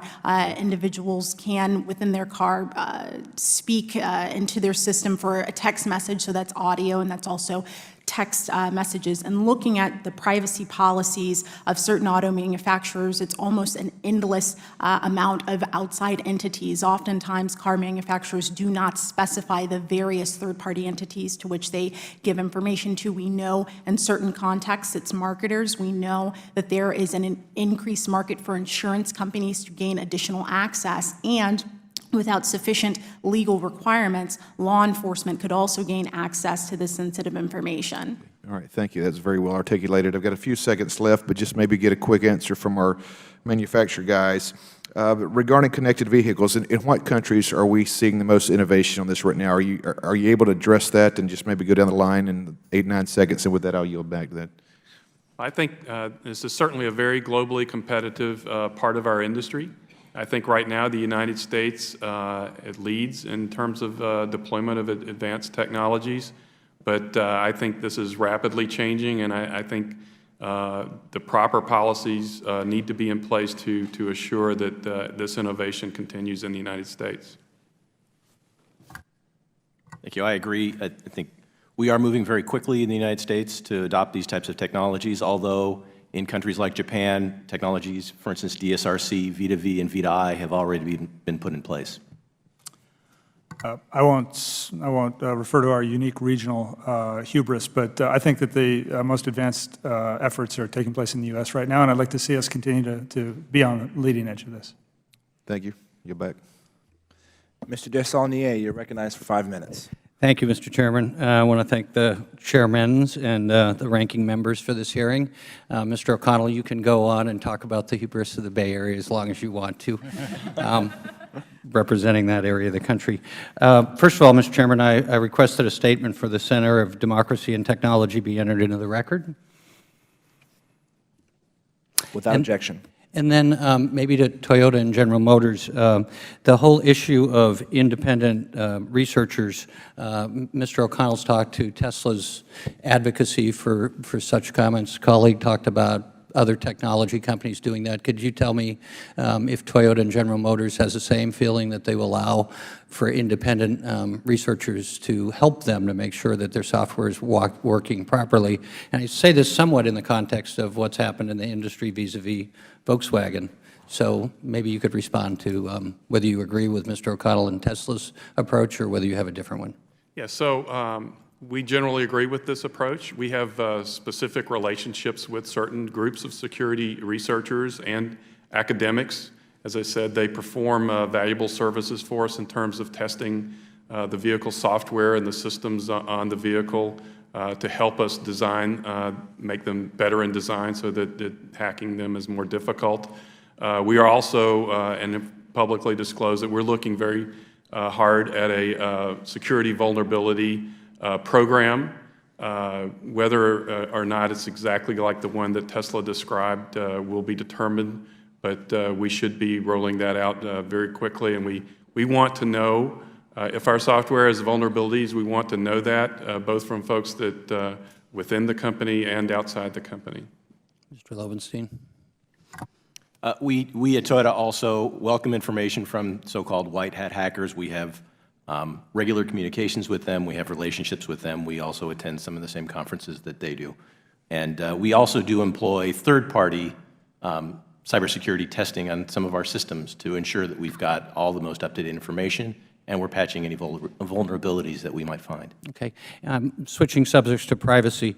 So the privacy principles are exciting to look at, but given Ms. Barnes's concerns, and I'll say my concerns, in the California legislature, we had very spirited debates about providing for an opt-out for any third-party data, and the industry lobbied heavily against it, and it didn't get out of its first policy committee. So in that context, I think with the language that you have in the privacy agreements that you've come up with and the value you place on consumer confidence in what you're using and the concerns that have been expressed here today as well, can you provide a comprehensive list of all the data currently tracked and stored in your vehicles, Mr. Lightsey? Can you provide that information, and can you provide it to the committee, borrowing on the chairman's earlier comments of within a couple weeks? Sure, definitely. You know, our customer relationship is certainly the most valuable thing that we have in our company, and we respect the privacy of our customers, and we want to protect their information. I will say that before we disclose any information to any third party, we get a specific affirmative consent from our customer to do so. Mr. Lowenstein. We also follow a similar process. We want to be very transparent with our consumers on the data that we're collecting and how we're using it. And for instances where location-based services are used, we ask for the affirmative consent of our consumers because those services sometimes provide life-saving services like crash notification. Appreciate that. Mr. O'Connell? Yeah, so several levels of protection involved at Tesla. First of all is people have the option to not share any of their data with us. When we do share, when there is bidirectional flow of data, we anonymize that data and we aggregate it such that not only can you not identify the user, but you can't even identify the vehicle. So that's our philosophy. As I'll remind, the intent of all this is to increase principally the safety of our vehicles, and then secondarily, but of great concern, the utility of our vehicles to our customers and drivers. I appreciate that, and hopefully we'll hit all of them. Mr. Garfield, maybe you could just comment on the industry's privacy standards in your view, and that related to other tech privacy protections. In general, the privacy norms in the United States and actually globally are driven by the FIPS standards, which also is at the heart of the FTC regulation in this area, which over time has become more expansive, not just to deal with expectations that are explicitly articulated, but those that are normative. Thank you, Mr. Garfield. Mr. Chairman, I yield back. Thank you, sir. And I'd like to recognize myself for 5 minutes. Mr. Buse, can you take 30 seconds and tell me, just to make sure I'm clear, what DSRC is? Dedicated short-range radio communications. And how is it going to be used? To send basic safety messages between devices. And this is being developed by With a whole host of alphabet soup. agencies, federal agencies. Federal agencies, suppliers, manufacturers, tech companies. So here's my concern about that. DOD and VA spent over $500 million trying to get 2 electronic health records to work together. And after 4 years, they said, this is really hard, we're going to have to go separate areas, right? And now we're talking about being in an industry where you have so much private sector investment that are figuring this out. Why are we even thinking about the federal government getting involved in doing this when a standard hasn't developed out of the private sector? The private sector is going to be a little bit better equipped to develop this type of technology, and the thing is probably going to work a little bit better. I don't know, Mr. Garfield, do you have some opinions on this? We do. I'd like to hear them. Our view is, and I shared it implicitly in my testimony, is that there are complementary technologies that are being developed, including advanced LTE and 5G, that we can't tell which is going to prove most effective. And so we think having the ability for all of those, including DSRC, to advance, but without a thumb on the scale, including the thumb of the scale of the Department of Transportation. Yeah, and Mr. Beus, why do we think that Department of Transportation should be doing this, and why this is going to be helpful in the concept of interconnected cars? And I also appreciate you talking about the safety concerns related with interconnected cars. So maybe just to clarify, I think there's a misconception about what we're doing at the proposal level, right? So we're writing a proposal to ensure interoperability, security, and everything else that's needed to support communications between vehicles. If at some point in the future, or even in response to the proposal, data comes in that shows there's an alternative technology that can meet the safety potential, then do we not think that that's already there? I think certainly in Google response is doing it. I think Tesla's doing it. I think GM's even tinkered with this. I think it's the cat's out of the bag. In response to the ANPRM, none of those comments came in. There was not one person that responded back saying that this technology shouldn't be mandated. It's not the right technology. But again, I think we're writing that rulemaking with an open mind, and it's just a proposal. And so the idea is we'll get comments and we'll evaluate where we are. I think the whole notion of going this step is really to take it out of the research where it's been for so long and really shine a light on it so we can get some discussion on it. Absolutely, because I had dear friends in a recent car accident, and there was a fatality, and the car that came and hit them, first eyewitnesses said that the car never broke. There was no braking involved. And the technology, advanced emergency braking that Tesla is developing, I think other manufacturers are, I want to see this as quickly as possible. And Mr. O'Connell, my question to you is, is there any barriers that are preventing y'all from moving even faster on deploying this technology? No, I think it's human will and open communications, both between the parties here at the table and with government bodies is obtained all around. Use the convenient power of our separate agents. Share information. That's what's going to solve this problem. Yeah, because if we can protect more citizens from crashes, this is going to be a great thing for all of us. Mr. Lobenstein, my question to you, and this is from you having your hat as the new chair of the Auto ISAC. Have you been given any information, any intelligence, been briefed on anything of known attackers targeting specifically vehicles, types of vehicles, or is Russian organized crime creating and focused on getting access into vehicles? Have you seen that kind of information? I apologize, Mr. Chairman. I am not actively involved in the Auto ISAC myself, so I don't have that information. I can get that for you. Ms. Barnes, are you familiar of anything like that, where there's briefing on known attackers, Russian organized crime, Chinese state sponsors that are looking at getting access to vehicle information? At this moment, no. Sorry, I'm not Okay.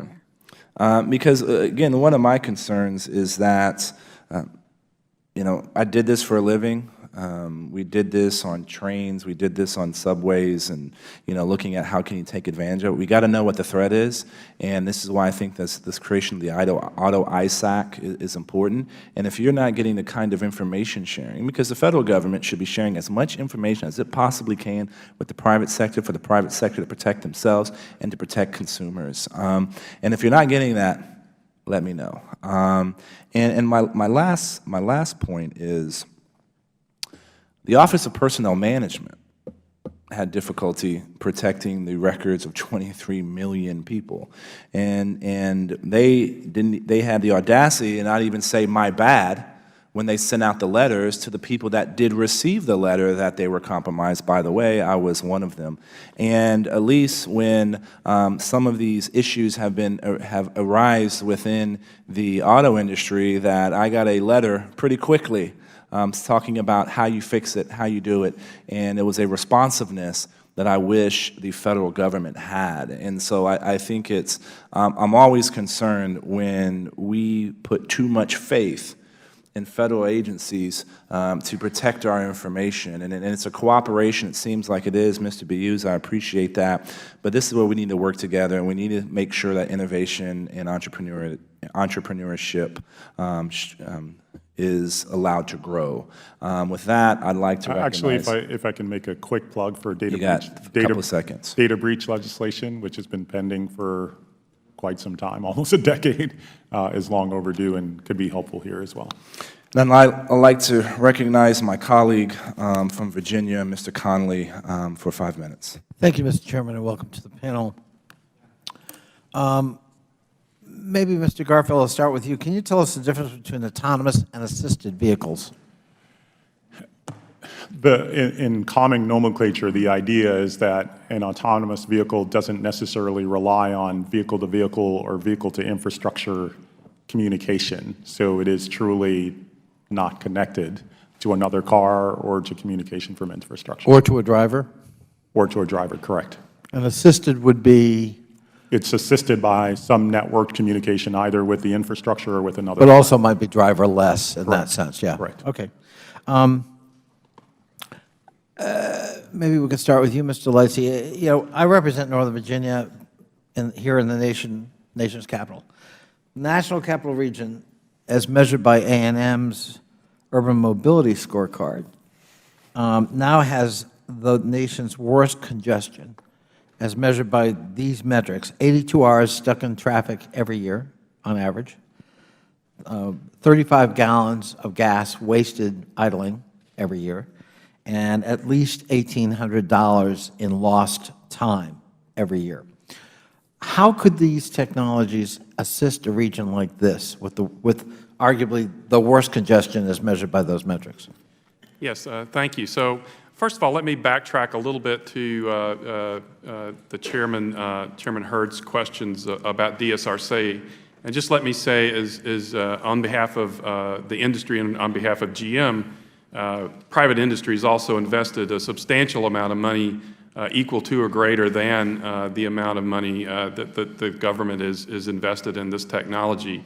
And we very much view this as complementary to the onboard sensor technologies that are also being used with many of these safety systems. So DSRC has the advantages, as Mr. Buse referenced in his introduction. It has the advantage today of being the only technology we know of that meets all of the latency requirements to actually be able to have these vehicles talk to each other in time to prevent a collision or crash from happening, and works in bad weather, with obstructed vision, without obstructed vision. And those are the advantages that we see to DSRC. But I think if you take together all of these collisions, all of these technologies, any time that we can prevent a crash from happening, we get the attendant benefits of all the congestion that happens when you have a crash. I concede that, but that's not really my question. I think we've covered safety, and I completely concede that. And for some people, their intuitive reaction when you talk about driverless cars, I'm going to put it that way, is, well, I'm not in control, and what if something happens? What if it goes awry? And I think, well, 94% of current fatalities are due to human error. Right. Surely we can do better than that. and we can reduce, I think, significantly. And you're seeing better already with advanced driver-assisted systems. And Yeah. so it will only get better and better. But how can it work in helping to alleviate and better manage congestion in areas like ours? I guess that was kind of what I was getting at. Right. So if you take the whole system, certainly as we bring the infrastructure into play and traffic signals become more aware of what cars are flowing in what direction, they can time themselves to optimize the traffic flow.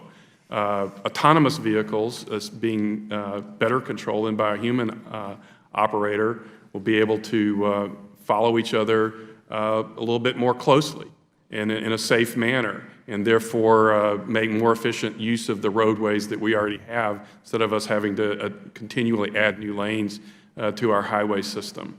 Those are the kinds of things that we're talking about. Well, I want to give Mr. Lobenstein and Mr. O'Connell, from the manufacturing point of view, an opportunity to comment as well. But I got to observe, and this is the nation's capital, we're not very good at deploying technology currently. I mean, in terms of traffic management, not much. And I've been involved in local government for a long time. We tried to get it, deployed. I think, Mr. Lobenstein, you mentioned Japan. Japan's light years ahead of us in the deployment of technology for managing traffic control. But why don't you two comment? They do have V2V and V2I technology deployed already for the technology. Traffic information was provided one way to vehicles years ago. Now the vehicles understand and can communicate back their flow, and we know real time when there's traffic and where there's traffic. And I think expanding the communication, whether it's V2V or V2I, allows us to then improve routing, which improves safety. It has improvements in productivity for individuals as well as business when you think about delivering goods and services. And it has the capability to improve emissions as well. Mr. O'Connell? On topic, but slightly tangentially, there's a great YouTube video that shows 20 cars put on a racetrack with individual drivers all given a green light to move, to start moving at a certain time, at a certain speed, and something within like 2 or 3 laps, they're all congested. So human systems are not great, as you note. Infrastructure is also hard. I think my comments are most salient within the context of Tesla. We're already fielding driver assistance technology, what we refer to as autopilot, which relieves the driver of certain control responsibilities at certain times and within responsible context. So presumes that the driver is there, presumes that the hands are on the wheel, but in certain speed environments, low speed environments such as congestion, a vehicle can modulate its own position within traffic and keep traffic flowing.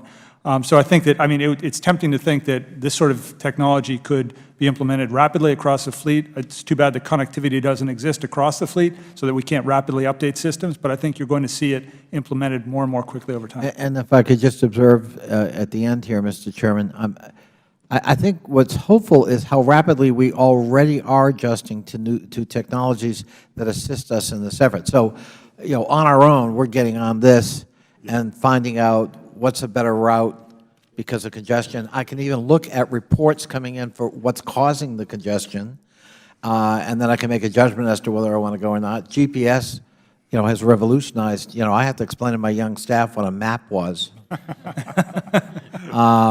We've become hooked on this already, and it is an efficiency. So I'm confident that actually as we really advance technology, I think we're going to adjust. Thank you so much for being here, and thank you, Mr. Chairman. Thank you, Mr. Connolly. I recognize the chairman of the full committee, gentleman from Utah, Mr. Chaffetz. Thank you, and thank you all for being here. This is one of the most exciting parts of our economy. This is somewhere we can lead the world. It's something that's going to create real jobs and have a real impact, I think, on people's lives as long as the federal government doesn't come in and screw it up. So, which we have prone to do in the federal government.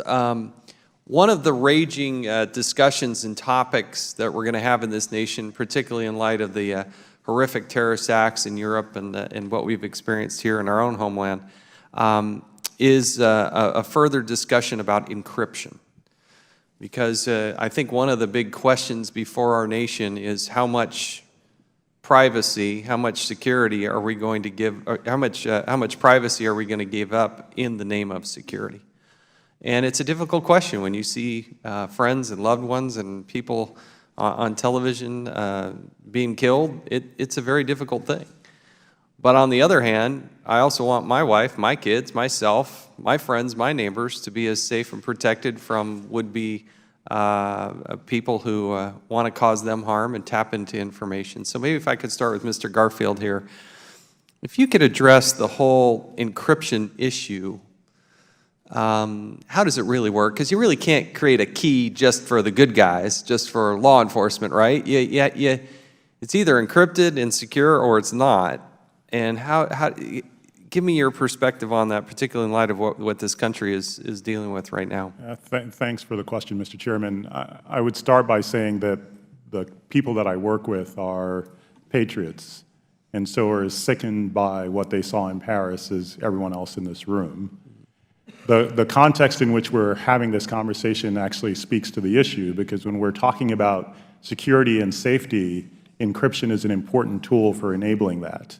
And so the conversation is not either or, it's how do we advance security with encryption as a tool while also making sure that national security is protected. And I think there are ways to do that. I think a folly is to think that creating backdoors or making keys available to just some people is that solution. Because ultimately, if you create vulnerabilities, they'll be widely exploited.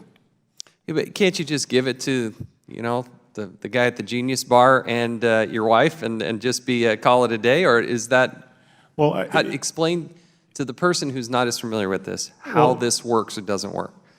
The challenge with just giving it to the person at the Genius Bar is the same challenge that we're talking about with 90% of traffic accidents are caused by human error. And so you're entrusting one person who may be vulnerable to being compromised with the security for everyone. And so that is the problem with empowering the guy or the gal at the Genius Bar, is you're creating a vulnerability that could then be widely exploited. Does anybody else want to address this? Any else on the panel here? Probably not. Do you want to have it be encrypted? I'll, at some risk to myself, maybe I'll do that. I think it's an issue of philosophy, right? I mean, as Mr. Garfield said, none of us, as implied, none of us has a unique repository of knowledge or capability. I think open systems are ultimately the best systems to innovate and to protect. It's a dynamic process, but it's one where I guess you vest hope either in the inherent goodness of man or the inherent badness of man, and I prefer to vote for the former. I think that it's the minority that are malignant, and that in a truly open system where innovation is encouraged and rewarded, where there's sufficient penalties for malignant behavior, you're going to see a net positive benefit over the course of time.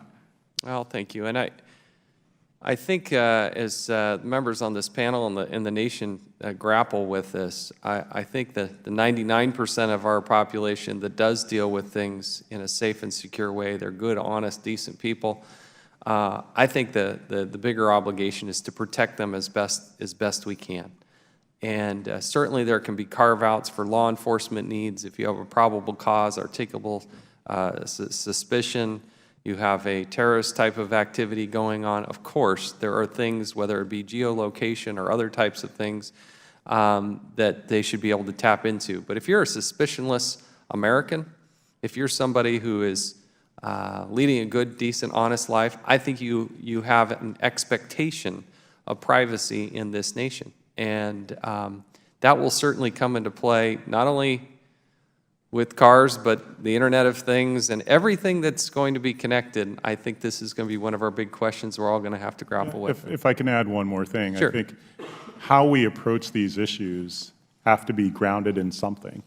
And I think what they need to be grounded in are our values. And part of our values here in the United States is that we act consistent with laws, right? And so there are certainly legal frameworks for gaining access to that information, and we will work with law enforcement to ensure that our national security is protected, while at the same time there's a fundamental belief that people's rights will be protected as well. And we've figured out how to strike that balance, and we'll continue to do so, and that's partly why we're viewed in the way that we are around the world. And if I may just briefly add on to that, if I could have a moment, another way in which to ensure both the privacy and security is we're hearing a lot about privacy and design, which is building privacy into the cars, but more privacy protective would actually be privacy-enhancing techniques, which would minimize or eliminate the need to collect personally identifiable information so that when there is a report of a malicious hack, those who need information regarding the hack are only getting the absolute necessary information about the hack, removing the personally identifiable information. It's not important where the driver was going or what she was speaking out inside of the car, but instead that a system has been compromised. Well, thank you. And as I yield back, I do hope members are able to look at the geolocation legislation, the GPS Act that we have here, that you would need a warrant or articulable suspicion, certainly, but a warrant to actually track somebody's geolocation, because I do think that is the content of their life. So appreciate the time. Yield back. Thank you, Mr. Chairman. Other members have questions? Mr. Farenthold. Thank you very much. I'd like to take up a little bit on where Chairman Chaffetz left off. Ms. Barnes, earlier the automakers testified that they're very careful with the information they collect and they don't share it. Reading your written testimony, I'm not sure that you would agree with that. And, you know, there's a lot of information that's tracked. I haven't turned off geolocation on my phone. So this is my Veterans Day map. On a map, it shows everywhere I was. I can slide over. It tells me I got into the Houston airport and were there for 32 minutes at 4 in the morning. I had breakfast in Refugio. I went home and took a shower. I went to Robstown, Texas. I went to the USS Lexington. I went to Brewster Street to welcome some bicycle riders. I then went to some veterans. I went to Veterans High School. It knows everywhere I was, how long I was down there, and has deduced where I live and where I work without me having to halt in almost every person's phone. I would imagine the cars collect the same information. And unless I'm aggressive about turning it off or telling them I don't want it shared with marketing partners, I'm going to have something pop up, say, you're near a Whataburger, why don't you stop for a burger and fries? So, I mean, there's a lot of information that's out there. Do you want to comment on that and how maybe we need a better opt-out on this? So I always advocate for stopping at Whataburger, but opt-out routinely fails consumers. This idea that there's such an information asymmetry that the auto manufacturers as well as their third-party services who are contracting with them can gobble up all of the information, and the consumer is simply unaware. And when we're looking at the privacy pledge, the consumer doesn't have any type of choice, but choice is simply not enough for the consumer. That's why we need some type of standard where a consumer will have guaranteed privacy protections. The onus should not be on the consumer to turn off her location information at every single subset. And when you look in the Car Spy Act, there's a provision that would allow an individual to turn off data collection should she choose, but still retain the functionality. So how easy is it? Okay, we can talk about hackers, but let's talk about the government. How easy it is right now under current law is it for the government to contact Google or contact Tesla, Toyota, GM, and say, I want the information for XYZ person, and do they need a warrant, or is it just, I mean, is it a letter? What do they need? So in certain contexts, it would depend exactly about what type of personal data it is. Some of the information may be protected under ECPA and other statutory provisions, but in the absence of full-on protection for all of the types of information that is collected, not only by auto manufacturers, but as well as their third-party services, that's why there needs to be and it could potentially be subpoenaed by private parties as well.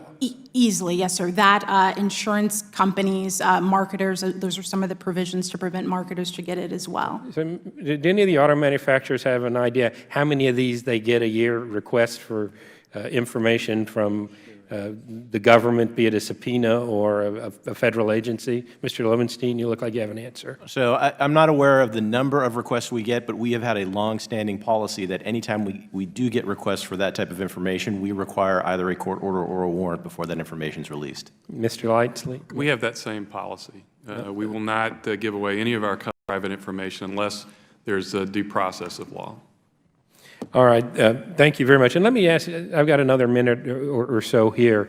We talk about encryption and all the technology that's in the cars and the computers, but we look at we also have created a system making it difficult for us to repair our own cars, to modify our own cars. We've basically killed the industry of being able to go out and buy another radio for our car because it's all integrated in the GPS system and the auto control systems. There was recently a case with a John Deere tractor where they wouldn't let him fix it, saying the copyright on the security and the anti-circumvention provisions of the Digital Millennium Copyright Act made it illegal for them to fix it without going to a John Deere dealer. I'm afraid we're going to see this in the car, and we see the death of the corner garage, or we see the death of your ability to do any sort of modifications to your car, you know, whether it's to put bigger tires to jack up your pickup truck or do things to enhance performance. Actually, the example you gave is a great example of regulatory processes working. And so every 3 years, the Copyright Office has to evaluate the DMCA to ensure that good faith research is able to be advanced. And recently, the Copyright Office said that as a part of doing good faith research, you can do so on a car, right, and get beyond the encryption systems. And so it's a great example of an agile system working effectively.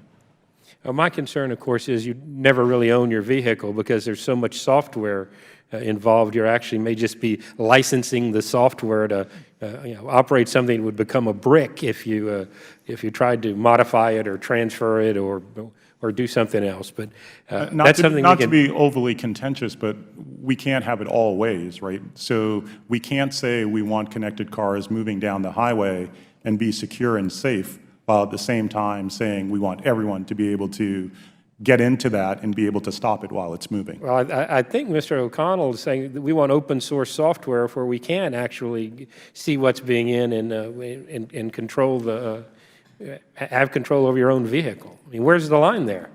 To be clear, I didn't necessarily advocate for open source software, but I do advocate for an open system of improving software. Right. So that's an important differentiator. And I would add, though, that to the point of your last comment, there are models out there which posit that people don't even want to own their car anymore. So this may be the specific problem you referenced may no longer be a problem, which opens up the possibility that there are others. But just for reference. All right. Well, I appreciate y'all's comment on that, and yield back. Well, thank you. Any other questions at this time? Just, I guess, in closing, well, I'm sitting here thinking, my wife is a pretty smart lady, and she does all of the computer work at the house and paying bills and everything. And on a Sunday afternoon, she's on the computer, and she gets a call from Microsoft Service Center, and they asked for some information, and she reluctantly kind of gave it to them. The next thing I know is her computer is locked, and it's an extortion attempt. And I got on the phone. I found out they were Pakistanis. I'm a member of Congress, so I contacted. We have a whole communications network. We have the Capitol Police. We have access to the FBI and folks you don't even want to know. And they basically told me, you're screwed. They said, and it was extortion. I mean, I could see extortion to can't start your car, someone has hacked it. So, I mean, this just happened with our little home computer. It was interesting, though, we bought some new software, and that was at a location of not our principal residence, so we didn't have a lot on there. But after she found out from the software company that they keep another lock behind, protection behind that, and can actually can release the system. But they get you to think. We have incredible capability. I was in a General Motors car. I love the, you had it displayed here, the teenager device. I just told Gonzaga High School, I spoke there just, I think it was yesterday. I told all those teenagers what's coming, and they were aghast, you know. But the things you can do are unbelievable. And you stop and I told the class too, I said, your biggest, you know, everyone's paying attention to Paris and terrorist threat, but those kids get in a car, and that is the biggest cause of death for our teenagers. We've gotten deaths down from 43 to 33,000, but huge percentage of those are kids. And the device I saw in the General Motors car was pretty astounding how you can control that. The comment is, the private sector has come up with some incredible innovations. You're setting standards and trying to protect the owner and the consumer. You've got a good association coming together, trying to bring folks together. I'm anxious to see your report. I guess you cited Mr. Garfield that was just turned over. The role and scope of government in all this, like the chairman said, we usually over-legislate, and then the government usually over-regulates. So trying to get it right, you want to also protect rights, which Ms. Barnes has said. And I hammered on DOT because it's now 3 years ago, I said, let's see where we're going with this, and tried to set a schedule which hasn't been adhered to, so a bit of frustration in that. It is complicated. They need to work with you. It sounds like for the most part they are. We don't want them to come out with standards or requirements or technology mandates that are obsolete, or by the time we enact them, sometimes they're an overreach. So that's a challenge we face. Maybe in closing, any quick guidance on how to proceed, Mr. Lightsey? I want to hear from the private sector. I know we're going down a certain path, but what do you think, again, the proper role of government? The standards, I've worked with NHTSA, and I just told Ms. Duckworth I tried to get a biometric standard after 9/11. That was 3 times I put in law, biometric standard for iris, and I think we may be there. It's 12 years later. Haul them in, try to get them in. They're very difficult to nail down. And with changing technology, you've got sort of it's like trying to change the wheels on a vehicle that's moving down the highway at 75 miles an hour. But tell me how you would like to see this unfold. Mr. Lightsey, Mr. Lowenstein, and Mr. O'Connell, the 3 guys who are representing the companies that actually produce vehicles. Go ahead. Yeah, so thank you, Mr. Chairman. And with all due respect, our industry can't afford to wait for government, and we're not doing that. We're investing a substantial amount of resources and energy into innovating with our products and services to make our products safer and to make them more enjoyable by our customers who are Now, once again, I have to nail you down. What's the proper role of government, regulation, law? Where do we go? Well, as I was saying, Mr. Chairman, I think our industry has shown time and again that we can and do work well together for our customers. And I think that the industry needs the freedom to innovate and to do that work. And who in government would you put? Should we leave it with NHTSA or DOT, or how should it be structured? Responsibility from the federal level. From the federal level, we work well with NHTSA. We have a good relationship with them, and we've proven that we can do that. I think that in this space, obviously the Federal Trade Commission is active in this space, and we've begun to work with them as well, and we will work with whatever agencies that Congress in its wisdom decides are the ones that need to be involved in this. If I could interject. Well, after I hear from Lobenstein and O'Connell, I didn't really get a real handle on, he brought it, we haven't even talked about the FTC, God, no. Let me hear your take, Mr. Lobenstein. Thank you, Mr. Chairman. I think, first of all, we appreciate the work that has taken place between the auto industry and NHTSA so far on DSRC. That's been a 15-year-long road to get to where we are today, and we think we have a good technology that's ready to go. And once we get this spectrum issue closed, I think we can move forward with that safety of life mission that DSRC promises us. In terms of cybersecurity, we've looked at the NIST framework, and we think that NIST is a good agency for us to partner with, and as an industry to create the same types of best practices and self-guiding principles that we've already done in terms of privacy and security. NHTSA at one level, NIST at another level? Yes, sir. Okay. Mr. Mr. Chairman, a couple issues of principle and then a direct answer to your question. It's all about incentives. At Tesla, no one could be more interested in our own survival, especially as a small, young company than we are. So putting the right incentives in place is key. I think that whatever we do and whatever agency it resides in, we need to foster innovation, number one, and then sharing. So putting the proper incentives in place to innovate and to share. I think an instructive case of how this proceeded was advanced emergency braking, where rather than resisting an impulse to regulate, NHTSA and other agencies fostered the sort of development of the technology and then encouraged the deployment of that technology and did so, as far as I know, without the benefit of any sort of regulatory norms.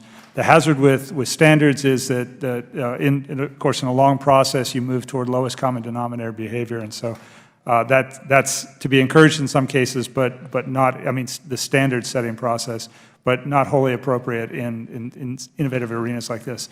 As to the agencies, I don't have any particular point of view, I'm afraid to say. Mr. Garfield? The only thing I would add is that one of the real challenges here is that these are cross-cutting issues that impact and implicate multiple agencies, and one way that Congress could certainly help is bringing order to that by making sure that there is greater coordination among all the agencies. So it's not to suggest NHTSA be cut out and the Department of Commerce be brought in. It's really Congress can play a critical role in making sure the FTC, the FCC, NHTSA, and NIST at the Department of Commerce are actually coordinating and working with each other to achieve the things that we all have in mind. Okay. Well, again, and you did a very good job, Ms. Barnes, giving us your agenda recommendations. Thank you, so on the privacy side, but thank you for participating. Look forward from hearing back, seeing some of your plans, sir. What I'd like to do is we'll leave the record open without objection for 10 days. We may have additional questions. There are quite a few here that we didn't even get to submit to the witnesses. They'll be made part of the record. So without objection, that's so ordered. And again, I'm looking forward to having a report and the other items we requested today from NHTSA made part of the record. And again, thank you, each of you. Very interesting. Probably they'll look back in 10 years and we've made such incredible progress, but we want to do the right thing at this important juncture, and that's bringing out these issues, and your progress and where we need to go is important. So there being no further business before the subcommittee and the dual subcommittees here, we will adjourn this hearing. Thank you.